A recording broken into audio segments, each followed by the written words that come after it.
Jadi Assalamualaikum warahmatullahi wabarakatuh. Kami dari kelompok B8, di sini ada Fadel Damarjati, Naraya Arya Panjenegoro, dan saya sendiri Hafiz Syahti Aranudi. Next.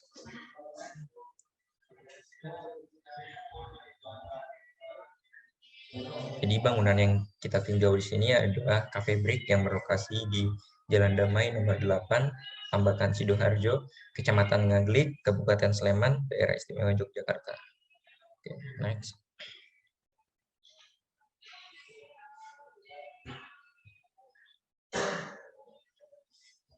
Nah, di sini ada foto lokasi di mana ada tampak depan dari bangunan yang kita tinjau sama tampak samping. Next.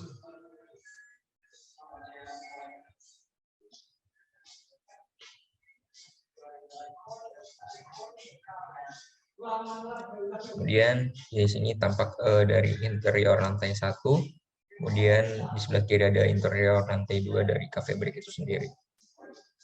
Oke, next.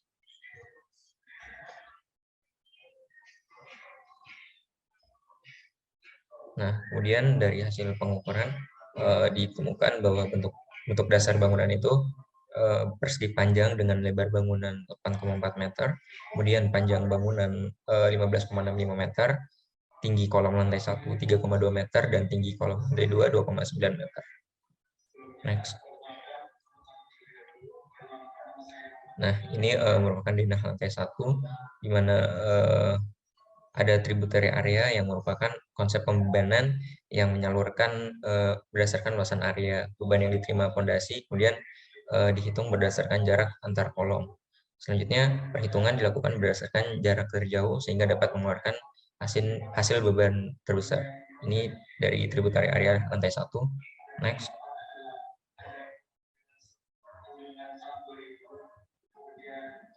Nah, ini merupakan tributary area dari denah lantai 2.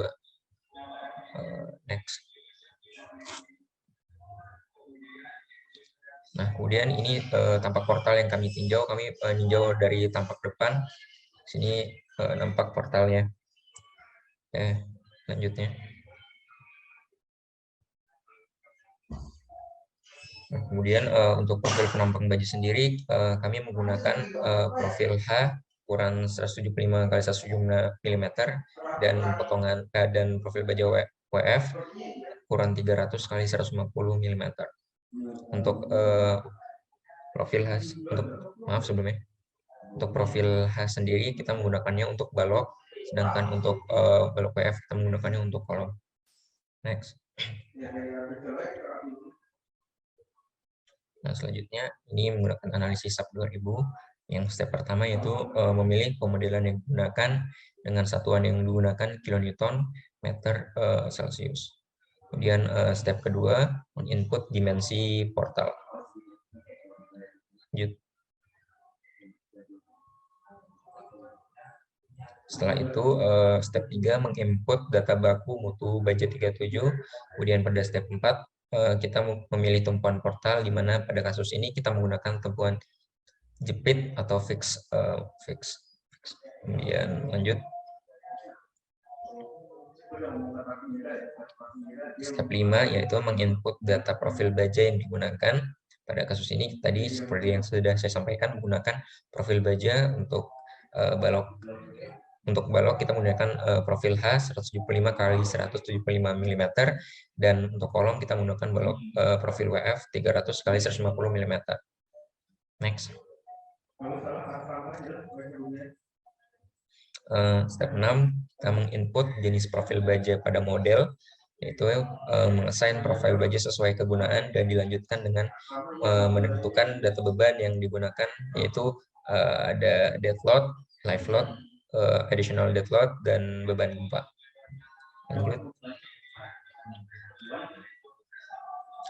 Pada step 8 kita membandingkan analisis SAP dan manual pembebanan. Pada hitungan manual menggunakan Excel, kita mendapatkan hasil sebesar 269,458861 kN, sedangkan menggunakan SAP 2000 kita mendapatkan hasil 267,904 kN, dan diperoleh error sebesar 0,5%, yang dimana tersebut masih baik karena masih kurang dari 2%. Lanjut. Pada step 9 yaitu define load combination, yaitu memberikan kombinasi pembebanan seperti yang ada di layar, kemudian dilanjutkan pada mass source data yang digunakan. Setelah itu yang terakhir yaitu ada run model step, yaitu menjalankan program model sub yang telah didefinisikan sebelumnya dan kemudian akan diperoleh bending moment dan normal force diagram dari berbagai kombinasi pembebanan. Next. Berikut merupakan gambar dari sumbu profil. Kita tinjau selanjutnya. Kemudian ini ada pembebanan di profil tersebut. Ada lantai 1 itu ada additional load dan live load, terus di atas itu ada additional load, dan yang di kiri itu tinjauan buat beban gempa. Lanjut. Kemudian di gambar kiri atas itu merupakan dari profil dari masing-masing balok dan kolom. Terus yang bagian kanan merupakan PM rasio. PM rasionya masih menunjukkan angka yang aman. Habis itu yang bawah merupakan defleksi dari tinjauan kami. Selanjutnya. Nah, dari tadi yang disebutkan, setelah di-run akan mendapatkan hasil bending moment diagram, normal force diagram, dan surf force diagram. Nah, ini dari masing-masing kombinasi. Ini ada NFD dari kombinasi 1,2 dead load plus 1, ADL plus 1,6 LL. Next. Ini surf force-nya. Lanjut. Kemudian ini bending moment-nya. Lanjut. Kemudian untuk kombinasi 1,4 live load, ini untuk NFD-nya seperti ini. Surf force diagramnya seperti ini. Lanjut. Kemudian untuk bending moment diagramnya seperti ini. Lanjut. Dan untuk kombinasi 1,2 ADL plus 1,2 dead load plus 1 beban gempa, dapatkan FD seperti ini.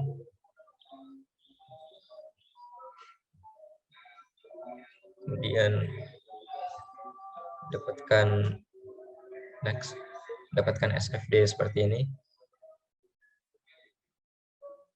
Dan terakhir dapatkan bending moment diagram seperti ini. Next. Akan dilanjutkan teman saya Naraya, silakan.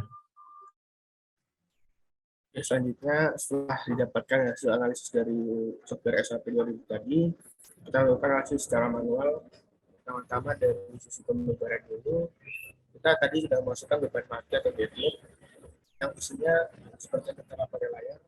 Terdapat beban kolom lantai 1, beban kolom lantai 2, beban lantai 1 yang berasal dari balok, beban lantai 2 juga dari balok. Didapatkan beban kolom yaitu 5,676 km per meter kubik untuk lantai 1 dan 5,143 km per meter kubik. Sedangkan untuk beban lantai sendiri dapatkan hasil yang serupa yaitu 2,08 untuk kedua lantai. Kemudian untuk beban hidup sendiri tadi sudah kita masukkan, kita acuannya dari SNI 1727 tahun 2013. Beban hidup adalah kita kalikan dengan lebar tributary area yang sudah ditentukan tadi, didapatkan bebannya 11,4 kN per. Selanjutnya kita juga ada additional dead load. Additional dead load ini terdiri dari ada beban 4 lantai 1, beban 4 lantai 2, yang kita asumsikan lantai ini dari beton bertulang, sehingga kita masukkan spesifikasinya sesuai beton bertulang. Jadi didapatkan beban rata 4 lantainya 9,29 kN per meter untuk lantai 1, 0,526 kN per meter untuk lantai 2. Nah, itu didapatkan berat lantai totalnya, kita kalikan dengan panjang bentang dari baloknya sendiri. Jadi untuk lantai 1, 9,29 itu dikalikan dengan bentang dari balok, didapatkan 145,51 kN untuk berat lantai. Dan untuk lantai 2 juga dikalikan hal yang sama, didapatkan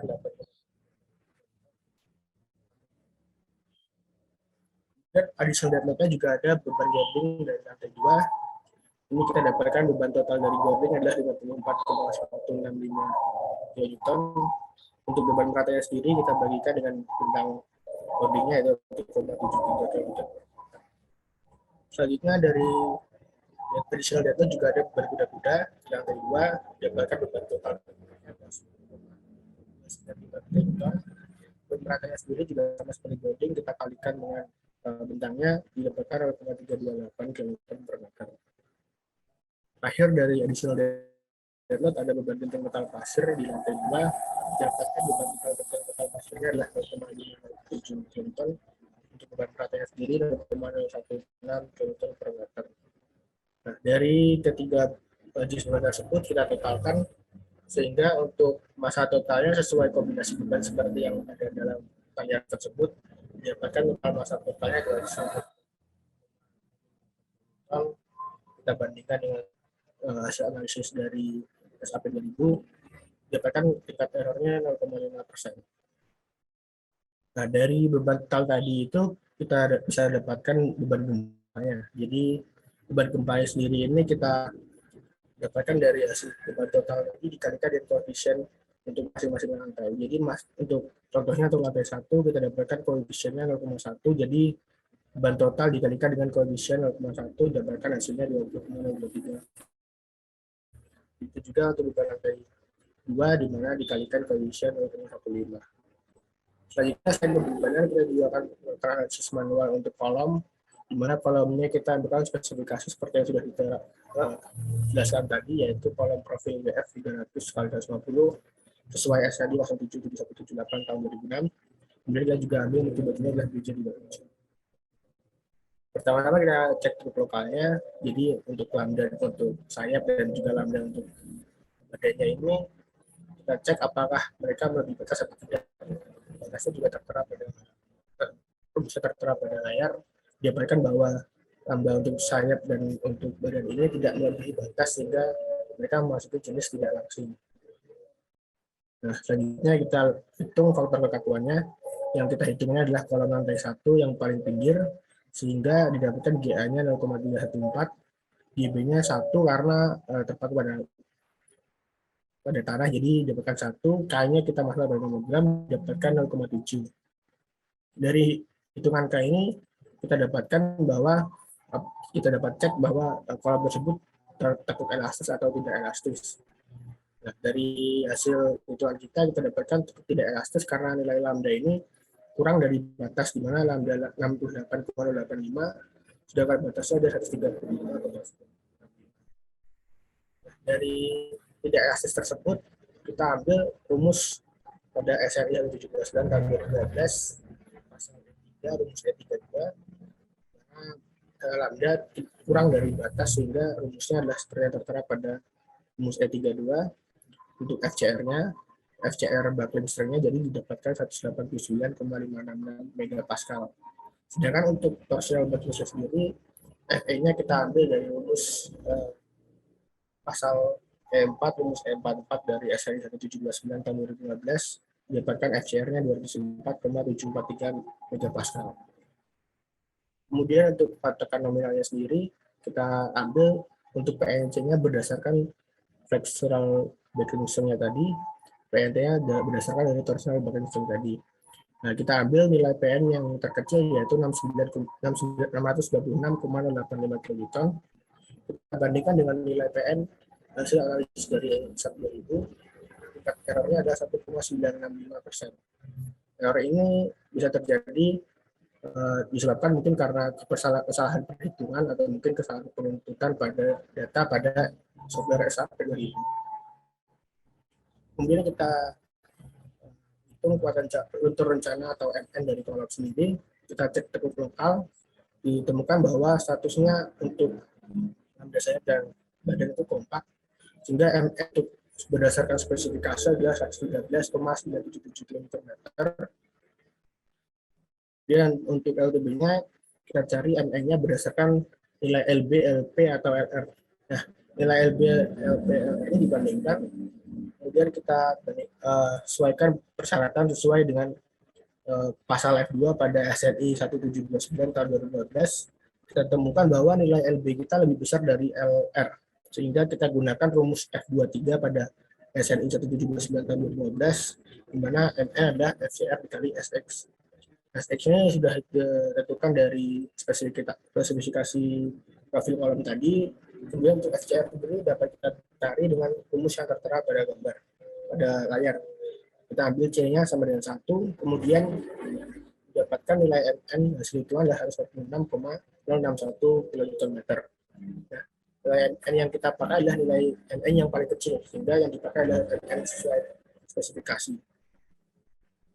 Kita bandingkan Mn yang kita pakai ini dengan hasil analisis dari tahun 2000, ditemukan tingkat TRR-nya adalah 1,0717%, yang masih dianggap bagus.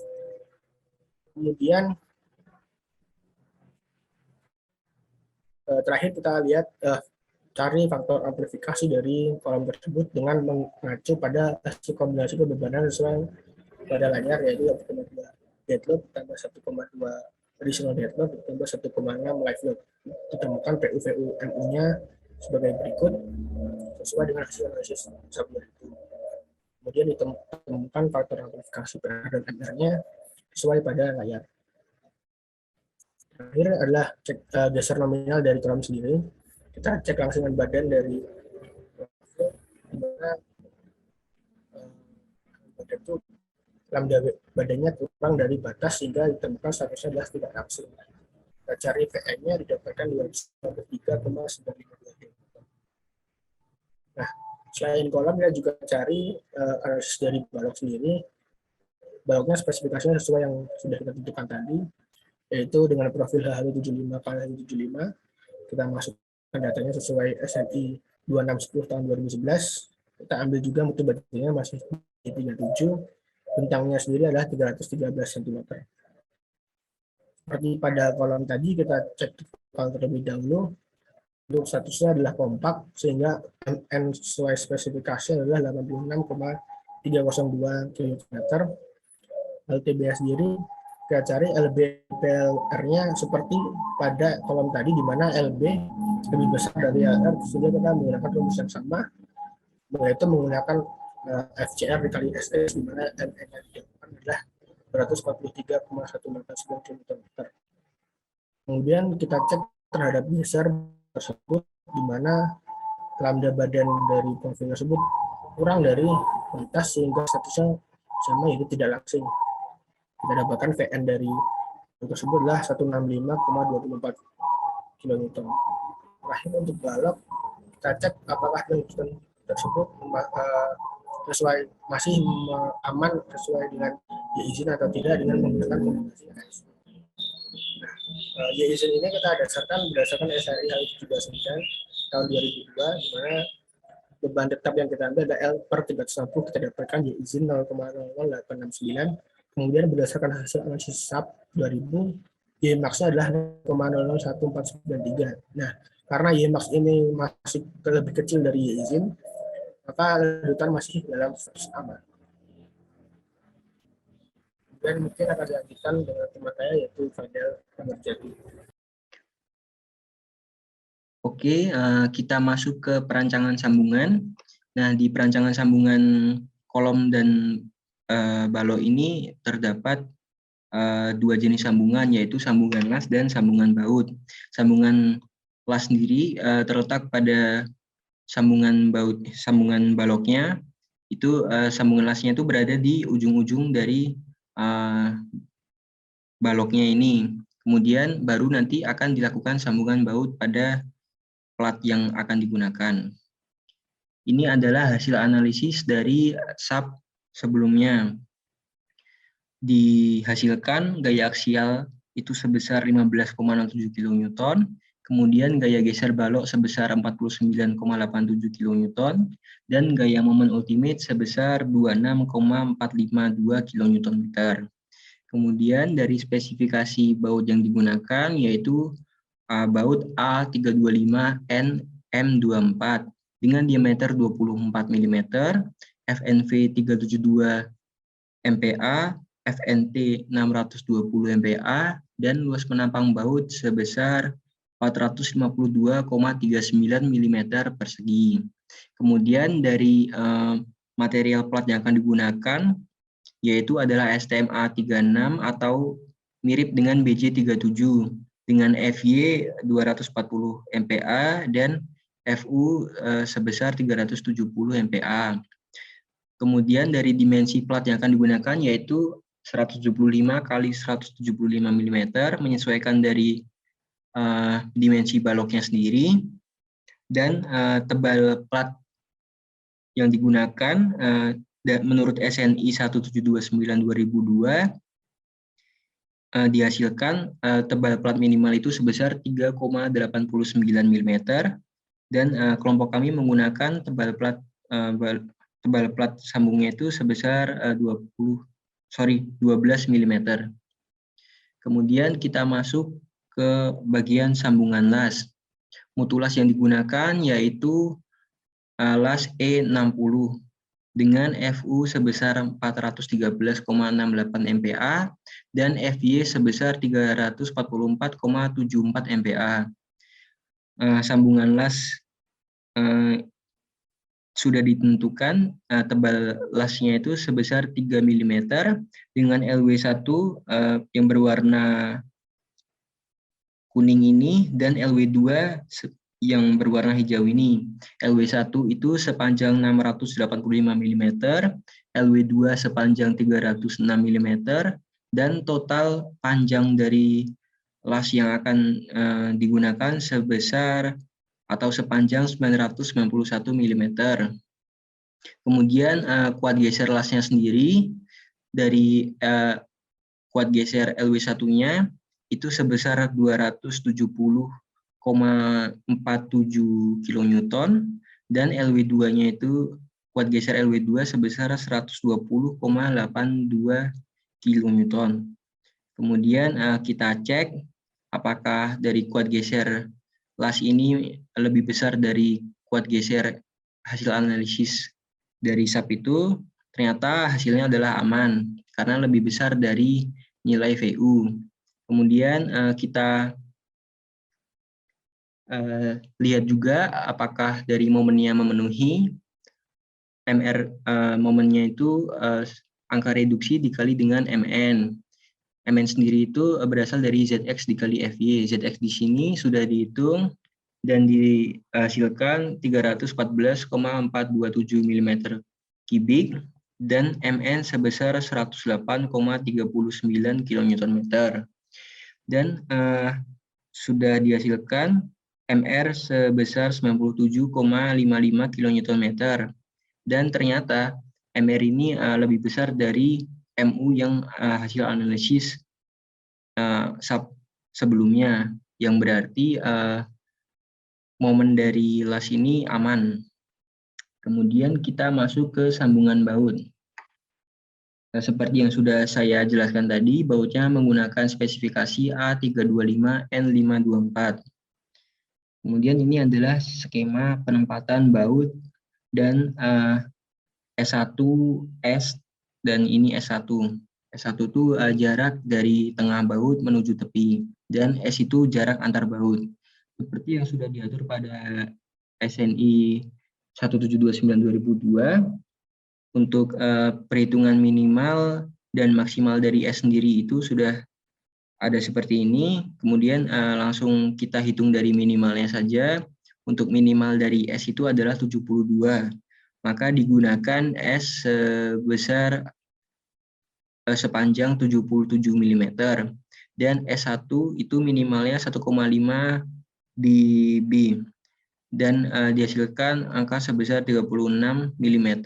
Maka digunakan jarak dari tengah baut menuju tepi itu sepanjang 38 mm. Dan ini sudah disesuaikan sehingga memenuhi panjang yang tersedia pada plat. Kemudian kita masuk ke analisis dari kuat geser bautnya. Itu dihasilkan sebesar 126,21 kN.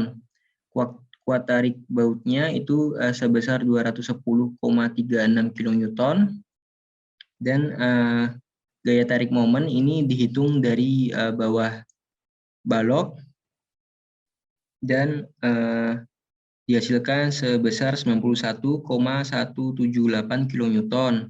Untuk gaya tarik momen ditambahkan dengan gaya normal yang dipikul oleh baut itu sebesar 94,946 kN. Kemudian gaya lintangnya itu sebesar 12,467 kN. Dan gaya normal yang tadi ditambahkan itu sebesar 3,767 kN. Kemudian karena gaya akibat, maksudnya gaya tariknya dari plat sendiri itu tidak hanya gaya tarik, tapi ada gaya geser, maka dari rumusnya itu ada koreksi, atau dari gayanya itu ada koreksi, dan itu sebesar atau dapat dilihat dengan rumus F aksen NT ini. Dari Fn aksen NT ini sudah dihitung dan dihasilkan gaya sebesar 744,76 kN, dan ini lebih besar daripada FNT yang sebelumnya, yaitu sebesar 620 MPa. Maka digunakan FNT sebesar 620. Sorry, yang ini tadi MPa juga, nggak ada satuannya di sini. Jadi gaya tariknya itu sebesar yang digunakan 620 MPa.